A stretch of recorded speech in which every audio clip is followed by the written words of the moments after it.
Hello and welcome to Talkernate History, the podcast where we, Matt and Max, talk about works of alternate history scenarios, and history in general.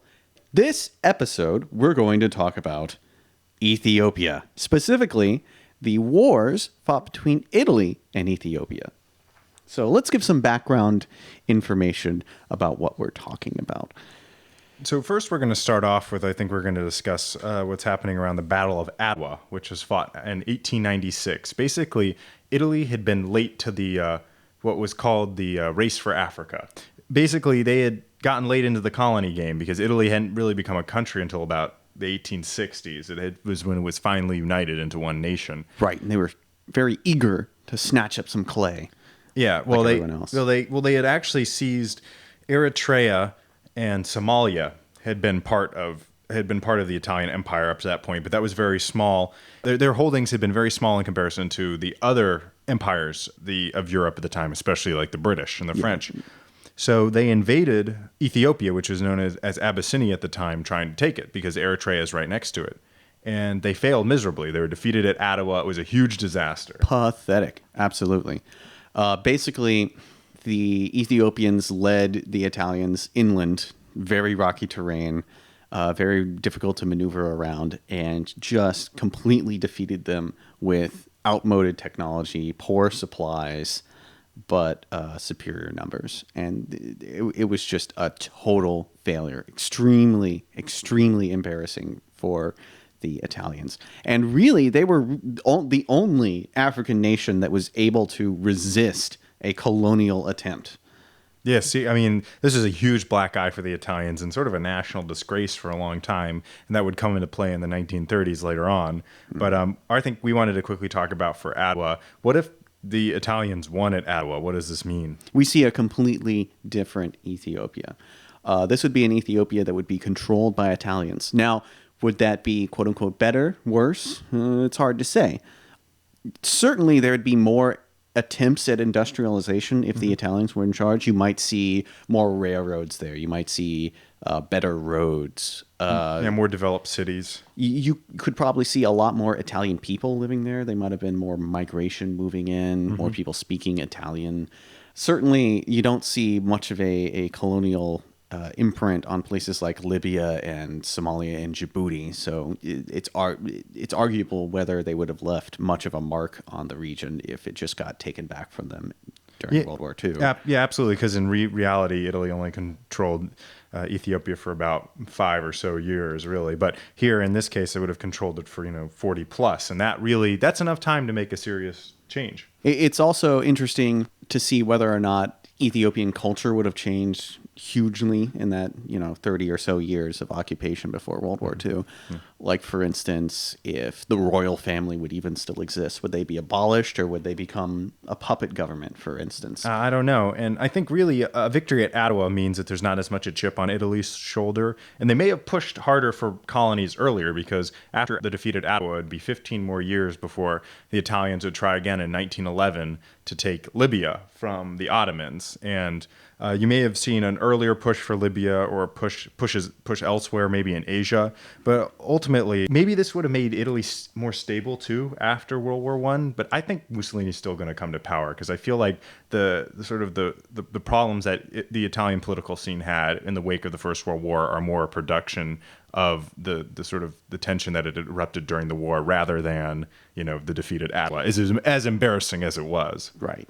I mean, you have to ask yourself whether a victory at Adwa would really change Italy's place in the First World War, and I really don't see it happening. I really don't see what the great change would be. Yes. So I think that would be an interesting start. But now we're going to move, I think, to the meat of what we're talking about today, which would be an Ethiopian victory in the Second Italo-Ethiopian War, or Second Italo-Abyssinian War, I guess would be the better way to put it, which was fought from 1935 to 1936. And basically, it took about a year, but the Italians, in reality, overwhelmed the Ethiopians using poison gas and planes and tanks and superior numbers. And finally, they took over Ethiopia for about 5 years until 41, when the British took it during the Second World War. So we're talking about, what if Ethiopia managed to defeat Italy somehow. So, Max, what do you think about this? Because I know you have some strong opinions on it. Well, I got to tell you, it would be kind of a dream come true for me. I'm a big fan of Ethiopia. It's always been kind of a fan favorite of mine. I think they're just an endlessly fascinating country with an endlessly fascinating history. They are a Christian country that managed to remain this primitive form of Christianity all the way into the modern era. There's Jews that still live there. They had an emperor. They have their own style of art. They have their own language. It's endlessly interesting and I'd love to see an Ethiopia that could stand strong even throughout, the modern era. But in light of that, though, I have to say this is very unlikely. Ethiopia had a lot of problems at this time. Very outmoded technology, a very poorly organized military, just pitiful industrial capacity. In order to have any kind of success against the Italians, they would need a lot of help from the West. Yes, so I would agree. It's very unlikely that this scenario would have come to play, but well, maybe it could have. I mean, but I think we're doing it for argument's sake. So there's actually there's an aspect of the war that was fought in Ethiopia that may have helped the Ethiopians win. And Max, would you talk about this because you know a lot about it? Right. There was this group of people that was collectively referred to as Ferengis. Basically, they are foreigners from the perspective of Ethiopians that came in and helped fight against the Italians on the Ethiopian side. You have people like the airman Hubert Julian, who is an African American who had a very, very long and interesting career, and Ethiopia was one section of it. You have people like Carl Gustav Eriksson von Rosen, Wahib Pasha. Every one of these people has just a very interesting life story and how they ended up being there. Unfortunately, there's not as many Ferengis as perhaps would have been vital to victory. Yeah. So I think what we thought is that maybe if there had been heavier involvement, even more Ferengis, that may have aided the Ethiopians in defeating the Italians. So so if there had been sort of like an international brigade, sort of that something that sort of like similar to what sprouted up in Spain during the Spanish Civil War starting in 36, with these large number of these international volunteers who actually fought. So what if there had been more Ferengis, maybe if they brought more planes, maybe even rudimentary tanks or just manpower who could have helped, because the problem is that especially the Italians' advantage with the air power really neutralized a lot of what the Ethiopians had, which wasn't a lot. So maybe heavier involvement here could allow them to win in maybe guerrilla warfare style, or maybe they could somehow force another Adwa. In Adwa, like, let's do it again. Let's meet up there. One thing that we haven't mentioned is the fact that the Italians also used chemical weapons in complete violation of international law. Yes. Well, this is actually one of the great tests, one of the few tests that the League of Nations ever had, because Ethiopia was a founding member of the League of Nations, and Emperor Haile Selassie, who is the emperor at the time, he went to the League of Nations in person and asked them, please intervene on behalf of Ethiopia. A member nation is attacking us, and this isn't allowed. And no one really stepped forward and helped, which was a big deal, and it showed how problematic the League of Nations really was. Just completely anemic. Two members fighting each other. Something should be done. Someone should step in. No, nothing like that happened. Instead, you have situations where, for instance, France is helping the Italians because they want, they want the Italians to come in on their side if there's a conflict with the Germans, which was never going to happen. It's just terribly stupid. Britain, for instance, put an embargo on both Italy and the Ethiopians, which doesn't really hurt Italy that badly, completely just throws Ethiopia under the bus. Just there's no commitment to this League of Nations, no commitment to peace, no willingness to resort to force to keep the peace. Well, obviously the League of Nations wasn't going to get involved. If it didn't get involved in the Spanish Civil War later, why would it get involved in Ethiopia, which is even more a remote conflict? But let's just say, for argument's sake, some sort of international brigade sort of formation comes about and somehow manages to help Ethiopia overcome the Italians in some way, which is sort of if this had happened, this would have been a true David and Goliath story, because if the Ethiopians win again, it would have been a huge blow against the Italians. And I kind of wonder, Max, would Mussolini's government have collapsed? That may be pushing it a little far. I mean, Mussolini was very popular in his country. I think at this point, the entire parliament was the fascist party. So I think, but that was by law that no one else could run. So I that may be reflective a little bit of that sort of style of governance. But I think, I don't know. Obviously, this scenario just wouldn't have. It's not going to happen. Really, it's hard to see how it could have happened. But if it does, just for argument's sake, I think Mussolini's government would have been in danger of collapsing simply because Adwa was such a disaster for the Italians. It made them look foolish in front of all the Europeans. And then another one in which they had even more advantages than they would have had in 1896. If they fail again, I don't know if Mussolini could sustain that again, take another blow. We tried again, we're better off now, and we still can't beat them. maybe instead of a collapse of the fascist party, maybe someone else comes in to take its place. Like, what's that person's name? Ciano? Ciano, Galeazzo Ciano, who was Count Galeazzo Ciano, who was during World War II was the Italian foreign minister and Mussolini's son-in-law, actually. Oh, yeah. And he would have been, I guess, a natural choice to take over because of his stature and his closeness to the government. So maybe a fascist government comes in under him. But he certainly, I think, was a bit more moderate than Mussolini. So if Mussolini's gone, but there's still sort of a fascist government in power, I think this is actually going to play a larger role in what's going on in the world in the 1930s, because the Mussolini sent something like 60,000 Italian soldiers along with a large number of planes to fight with Franco in the Spanish Civil War. If they're in 1935, they suffer a huge blow in Ethiopia. Maybe they get more involved in Spain, or maybe not. Maybe they say, I don't know, we need to rethink how we're doing this if the Ethiopians can defeat us. Maybe Italy becomes a pariah, and Germany's not really very interested in forming a coalition with them. Maybe they just kind of retreat to irrelevance and become a neutral nation during World War II. Yeah, it'll be interesting. So with World War II, would they even if there's no Mussolini, will they join the war? And I think that's a real question, because obviously with Mussolini and his political stance, and he felt that he had to join the war. Obviously, they didn't join until 1940. With let's say Ciano's in government, he's in power. Let's say he's running the country.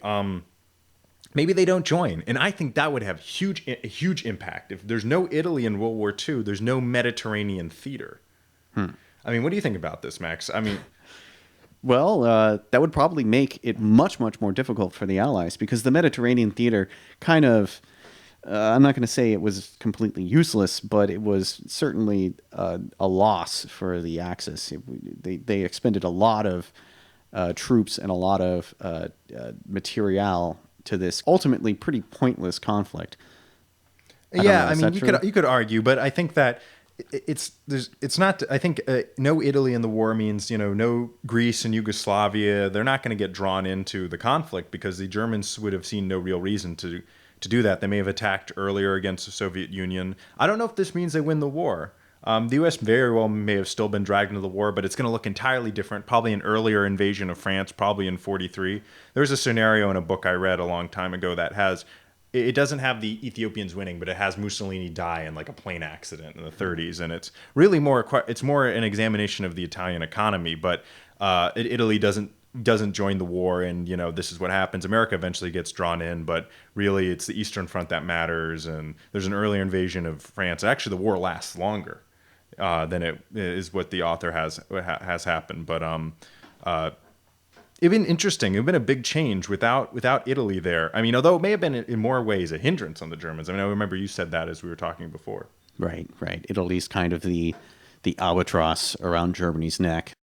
I think we may be moving a little bit away from Ethiopia, but I think that would have been a big impact of this. But so let's look at it too from what effect would a victory have on Ethiopia? What's happening? Let's say Ethiopia defeats Italy. What's going on now? Well, hugely more international significance. Like, they prove themselves twice over that they are a relevant and real nation. Their monarchy's probably a lot stronger than it is in reality. Anti-colonialism probably is a lot more popular across Africa and across the world in general.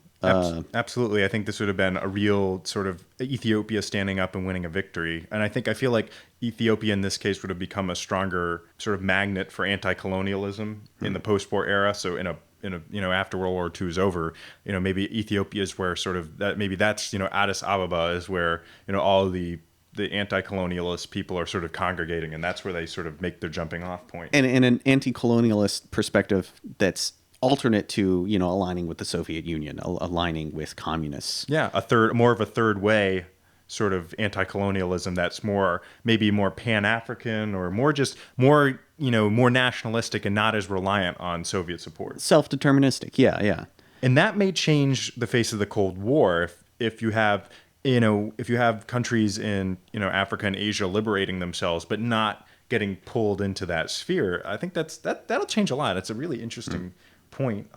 Maybe decolonization gets pushed harder earlier. Maybe you have, Haile Selassie, making, bigger statements about this and encouraging it more. I don't know. You know more about Ethiopia than I do. So, what do you think on this? Well, yeah. I mean, even in reality, Ethiopia is kind of a symbol of decolonization. I mean, the British could have absorbed Ethiopia into its empire after World War II, but they chose not to. They said, okay, well, Ethiopia should stand on its own. Well, and also I think, Ethiopia for so long had been an independent country. It was one of only two countries in the whole of Africa that managed to resist colonial intervention, which was, it was Ethiopia and it was Liberia, and that's because Liberia was protected by the United States.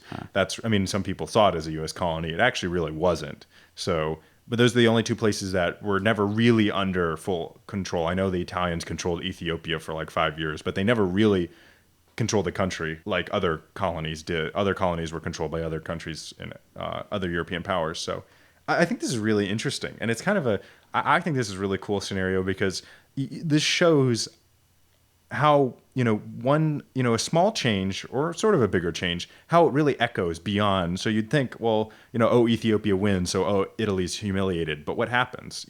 I think we're showing that a change like this could affect the whole course of the 20th century. And just like as a side note on this whole echoing throughout, I mean, Rastafarianism is it's a religion that's very much based around this man, Haile Selassie. He's this symbol of strong African man that stands his ground. It stands outside of the West and outside of the East. He's his own thing.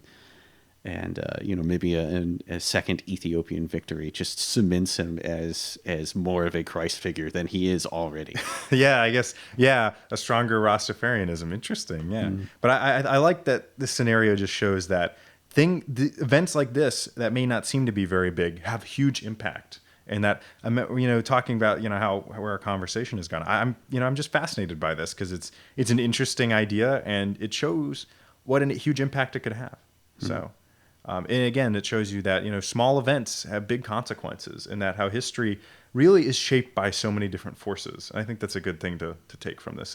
I think that's wrapping this up for today for us. But thanks for listening. And hey, everyone, please, email us at talkernatehistory@gmail.com. We love to hear from people who enjoy this. Send us, tell us what you thought about this episode, or send us ideas for future episodes, or just say hi, whatever you want. Or maybe if you want to just talk about alternate history. We want to build the fan base, and we love our fans. So just email us if you want and tell us what you think. So this is Matt signing off. And this is Max signing off. Have a great day, guys.